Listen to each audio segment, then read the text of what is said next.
Adesso parliamo di uno spettacolo teatrale. Io sono Franco, mostra fotografica a Morfati, al laboratorio urbano ex Macello a Sava. Noi siamo la radio ufficiale di questa bellissima rassegna che si chiama Aperta, e ci sarà uno spettacolo. Io sono Franco, storia di Franco Marcone, un uomo normale, ed entro in collegamento telefonico con Franco Ferrante. Buongiorno Franco, benvenuto.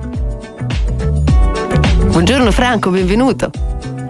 Niente, non riusciamo a sentirlo Franco. Va bene, amici, vi racconto di questo spettacolo perché è molto molto bello, ed è la storia di Francesco Marcone, un uomo che con, tra virgolette, normale e ostinata onestà si è opposto al sistema mafioso e corruttivo della sua terra. Lo ha fatto con serenità fino alla fine, e come in ogni serata, voi sapete che Rassegna Aperta 2026 nello spazio del foyer vedrà l'allestimento di un artista del territorio in collaborazione con la Factory di Taranto. C'è una mostra fotografica che si chiama Morfati, amore per il fato, di Angela Regina, e racconta in immagini l'accettazione degli eventi della vita così come accade. Ce l'abbiamo il telefono, ce l'abbiamo. Ciao Franco, buongiorno.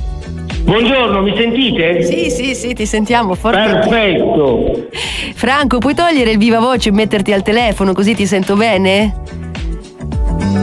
Sì? Eccomi. Adesso ti sento bene. Adesso Grazie. è perfetto. Franco, ci racconti di questo magnifico spettacolo, per favore?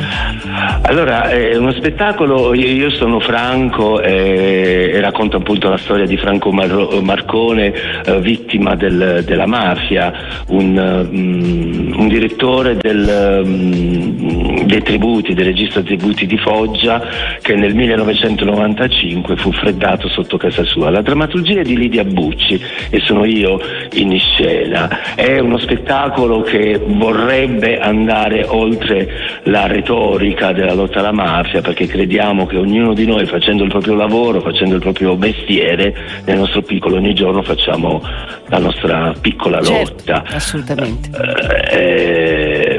Soprattutto parliamo anche del papà di Franco Marcone, che è Arturo Marcone, che nel dopoguerra, cioè Foggia fu radiata al suolo, e lui, un medico, una famiglia importante di Foggia, mise al sicuro la sua famiglia a Troia, e ogni giorno faceva avanti e dietro tra Troia e Foggia e portava i libri avanti e dietro, e ha salvato la biblioteca di Foggia. Quindi crediamo che da quel padre nascono quei figli che di fronte alla irregolarità dicono di no, e quindi la lotta alla mafia crediamo che sia anche una lotta culturale.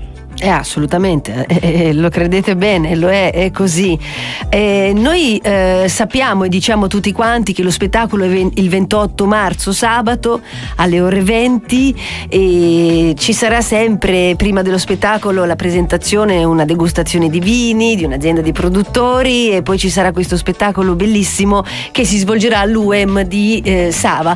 Io ti ringrazio Franco per essere stato nostro ospite e per averci parlato di questo. Grazie mille. Grazie, buon lavoro. Grazie, a presto, buona giornata. Ciao.